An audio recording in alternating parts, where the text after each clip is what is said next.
Hey there, so for the last one of our beginner tutorials, we're going to look at the concept of binding. Here you can see that we have that same GUI mesh, except now we have a thing that sort of is pulling it around. So I'm going to sort of take you through step by step what we did. We've got the same basic setup and we've got the same basic sphere body.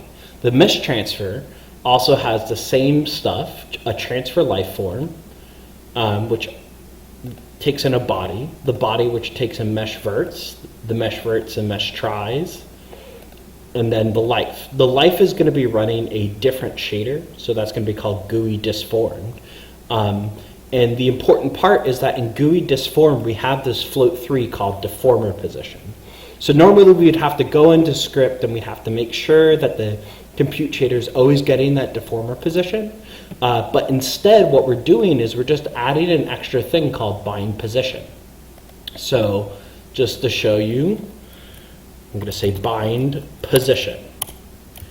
Now what that does is it takes in a life and it takes in a transform and it takes in a name, deformer position, and it makes sure that the life always knows where the transform's position is, and it makes sure that it assigns it with that value.